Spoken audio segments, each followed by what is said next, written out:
સુરतમાં અખિल ભારતીય રાષ્ટ્રીય શિક્ષક મહાસંઘ દ્વારા શિક્ષકોની સેવા સુરક્ષા માટે કલેક્ટરને આવેદન આપવામાં આવ્યું છે।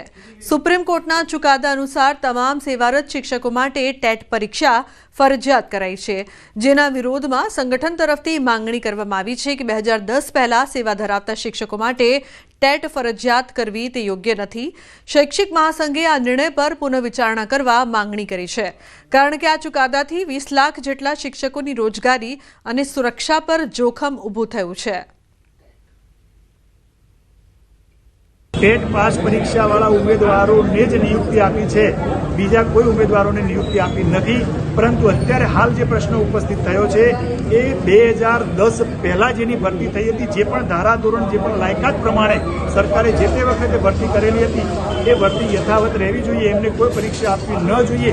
એ માટે પ્રધાનમંત્રી શ્રી દરમિયાનગીરી કરે, વિનંતી કરે, એ માટે સમગ્ર ભારતની અંદર અમારા સંગઠન મારફતે પ્રધાનમંત્રીને વિનંતીનો પત્ર કલેક્ટર મારફતે પહોંચાડવા માટે તમામ કલેક્ટર કચેરી આવેદનપત્ર આપવા માટે મિત્રો એકઠા થયા છીએ। કેળાની ખેતી કરતા ખેડૂતોને રાતા પાણીએ રડવાનો વારો આવ્યો છે। ભારે વરસાદથી ટ્રાન્સપોર્ટની સમસ્યાના કારણે આણંદ અને પેટલાદના કેળાનો તૈયાર પાક ફેલ ગયો છે। યુપી, દિલ્હી, પંજાબ, રાજસ્થાનમાં ભારે વરસાદના કારણે વાહન વ્યવહાર ખોરવાયો છે, જેને કારણે આ રાજ્યના વેપારીઓ કેળાની ખરીદી કરવા આવ્યા નથી, જેથી કેળાનો ભાવ તળિયે બેસી ગયો છે। ખેડૂતોને મોટું આર્થિક નુકસાન સહન કરવાનો વારો આવ્યો છે। કેળાના એક મણના 350 થી 400 રૂપિયા હતા, તે 80 રૂપિયા થઈ ગયા છે। ટ્રાન્સપોર્ટ બંધ થવાનું કારણ છે બહુ વરસાદ પડ્યો છે, એટલે એના માટે બધા વેપારી આવ્યા નથી, અને વેપારી આવ્યા નથી એના માટે જે માલ થયેલો રેડી હતો એ કપાઈ ગયો નહીં અને પાકવા માંડ્યો, અને પાકવા માંડે અને એને લીધે જે 400 રૂપિયા 350 400 રૂપિયા હતા એ અત્યારે એ માલની કિંમત છે 80 થી 100 રૂપિયાની અંદર। કેરોના ભાવમાં જે 300-400 રૂપિયા બજાર હતું એ વરસાદના કારણે ટ્રાન્સપોર્ટેશન બંધ થયું, એટલે કેરાનું બજાર એકદમ ઓછું થઈ ગયું। હવે કેરાનું બજાર તૂટ્યું એટલે વેપારીઓ જે રસ્તાને લીધે કોઈ આયા જ નહીં ગામમાં, એટલે બજાર એકદમ 70-80 રૂપિયામાં કેરું માંગવા તૈયાર થયા, એટલે ખેડૂતોને ભારે નુકસાન થયું છે।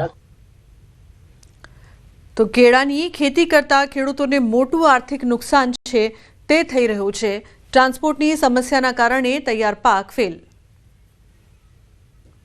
ઉલ્લેખનીય છે કે યુપી, દિલ્હી, પંજાબના વેપારી ન આવ્યા ખરીદી માટે કેળાના એક મણના ભાવ 70 થી 80% ઘટાડો જોવા મળી રહ્યો છે। તો કેળાની ખેતી કરતા ખેડૂતોને મોટો આર્થિક ફટકો, આર્થિક નુકસાન છે તે થઈ રહ્યું છે, જેના કારણે તેઓ ચિંતિત છે। ઉલ્લેખનીય છે કે યુપી, દિલ્હી, પંજાબના વેપારીઓ આવતા હોય છે, પરંતુ આ વખતે તેઓ ખરીદી માટે આવ્યા નથી। બનાસકાંઠાના પૂર પ્રકોપના 9 દિવસ બાદ કોંગ્રેસ પ્રદેશ પ્રમુખ અમિત ચાવડાએ પૂરગ્રસ્ત વિસ્તારની લીધી મુલાકાત।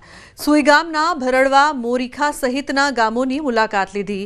સાંસદ ગેનીબેન ઠાકોર, પૂર્વ ધારાસભ્ય ગુલાબસિંહ રાજપૂત સહિતના કોંગ્રેસના આગેવાનો પણ જોડાયા। પૂરગ્રસ્ત વિસ્તારોમાં અસરગ્રસ્તોને પડતી હાલાકી અને મુશ્કેલીનો પણ તાગ મેળવ્યો।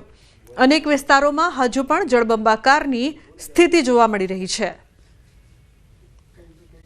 કચ્છમાં શિક્ષકોની ઘટ અંગે વિરોધ, મુન્દ્રાના મોખા ટોલ નાકા પર ચક્કાજામ।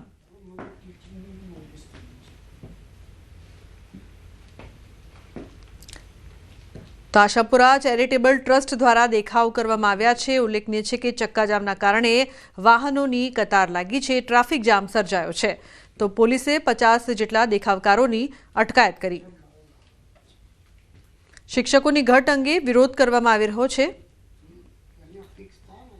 તો મુન્દ્રાના મોખા ટોલનાકા પર ચક્કાજામ કરવામાં આવ્યો। આશાપુરા ચેરિટેબલ ટ્રસ્ટ દ્વારા આ દેખાવ કરવામાં આવી રહ્યા છે। પોતાની માંગ સાથે આ તમામ લોકો દેખાવ કરી રહ્યા છે। ચક્કાજામના કારણે વાહનોની કતાર લાગી। ગુજરાતમાં આશા વર્કર બહેનોનો હલ્લાબોલ। ડસક્રોઈ તાલુકાની આશા વર્કર બહેનોની હડતાળ, ફિક્સ વેતન અને કાયમી કરવાની માંગ, સમય મર્યાદા પણ નિર્ધારિત કરવાની માંગ કરવામાં આવી છે। 200થી વધુ બહેનોએ જિલ્લા પંચાયત કચેરી ખાતે આવેદનપત્ર આપ્યું છે। માત્ર 2500 રૂપિયાના પગારમાં કામ કરતી હોવાની ફરિયાદ, આરોગ્યલક્ષી તમામ કામગીરી કરવા છતાં યોગ્ય વેતન ન મળતું હોવાની પણ ફરિયાદ કરવામાં આવી છે। જન્મ મરણની નોંધણી, રસીકરણ સહિતની કામગીરી છતાં યોગ્ય વેતન નહીં. તાલુકા કક્ષાએ આવેદન આપ્યા બાદ નિરાકરણ ન થતાં જિલ્લા કક્ષાએ રજૂઆત કરવામાં આવી છે.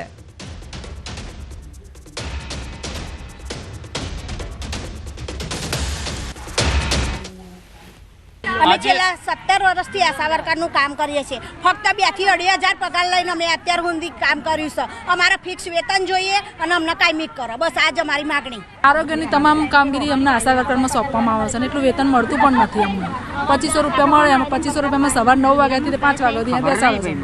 આ કામગીરીમાં આમાં કેવું છે, પીએમજેવાયના કામ કે કાઢો તો જ આશાબેન ઇન્સ્ટિટ્યૂટ મળશે.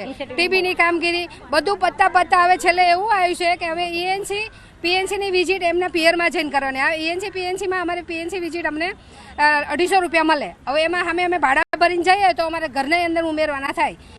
NSUIનો ઉગ્ર વિરોધ. વિદ્યાર્થીઓના હોસ્ટેલ અને પીવાના પાણી મુદ્દે વિરોધ કરવામાં આવ્યો. કોરોના પછી હોસ્ટેલ શરૂ નહીં કરવામાં આવી હોવાનો આક્ષેપ કરવામાં આવી રહ્યો છે. 3000થી વધુ વિદ્યાર્થીઓ ગુજરાત કોલેજમાં અભ્યાસ કરે છે. કેમિસ્ટ્રી બિલ્ડિંગની ખરાબ હાલત હોવાના કારણે તે બંધ હતું. ત્યાં કોઈ જ કામ કર્યા વિના ગુજરાત રાજ્ય ગ્રંથાલય શરૂ કરી દેવાનો પણ આક્ષેપ કરવામાં આવ્યો છે.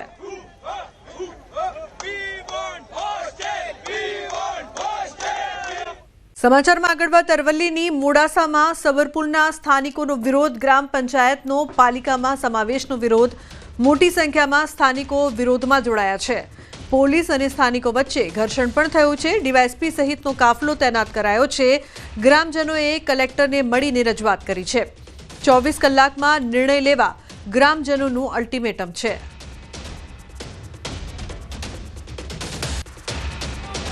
પંચાયતમાં ન ભેળવવા માટે દરેક પ્રજાને આહવાન કર્યું છે. એટલે દરેક દૂર દૂરથી પધાર્યા છે. 3 પંચાયત, સાયરા, ખલીકપુર પંચાયતના દરેક નાગરિકો અમારી પંચાયતમાં મોટી સંખ્યામાં ઉપસ્થિત રહ્યા છે. આજ સુધીની જે ગ્રામ સભાઓ મળી એમાં અમે વિરોધ દર્શાવેલો છે અને મોડાસા નગરપાલિકાના 2003થી અમે વિરોધ 14 કોર્પોરેટરો કાયમ માટે સબલપુર પંચાયત નગરપાલિકામાં ન ભેળવવા વિરોધ દર્શાવેલો જ છે. સંવાદિતાથી આપણે એક સરકારમાં રજૂઆત કરી શકીએ અને એ રીતે આજે પ્રતિનિધિ મંડળ આગળ માનનીય કલેક્ટર સાહેબે આશ્વાસન આપ્યું છે. અને મોડાસા નગરપાલિકામાં 3 ગ્રામ પંચાયતોને ભેટી દેવામાં આવી છે અને ખાસ કરીને સબલપુર ગ્રામ પંચાયતના લોકો દ્વારા તેનો વિરોધ કરવામાં આવી રહ્યો છે. દ્રશ્યો બતાવીશ ખાસ કરીને કે મોટી સંખ્યામાં રેલી સ્વરૂપે તેના દ્વારા વિરોધ કરવામાં આવ્યો છે. અગાઉ પણ વિરોધ કરવામાં આવ્યો હતો, પરંતુ જે વટહુકમ રાજ્ય સરકાર દ્વારા જાહેરનામું પ્રસિદ્ધ કરી અને ભેટી દેવામાં આવ્યું છે ગ્રામ પંચાયતો, તેના કારણે સબલપુર ગ્રામ પંચાયત 22,000ની વસ્તી ધરાવતી સૌથી મોટી ગ્રામ પંચાયત છે. અને આજે તમામ ગામના લોકો છે તે વિરોધ કરી અને પોતાને નગરપાલિકાથી દૂર રાખવા માગે છે અને તેમને જે ગ્રામ પંચાયતને નગરપાલિકામાં શહેરમાં ભેટી દેવામાં આવ્યું છે તેને સામે તેમનો વિરોધ કરવામાં આવી રહ્યો છે. ખાસ કરીને જિલ્લા કલેક્ટરને રાજ્ય સરકારને તેઓ કહી રહ્યા છે કે તેમને મોડાસા નગરપાલિકામાં સમાવેશ નથી થવું અને સાથે તેમને જે હાલ ગ્રામ પંચાયત છે તેમાં તેમને રાખવામાં આવે. હાર્દિક પટેલ, ન્યૂઝ 18 ગુજરાતી, અરવલ્લી.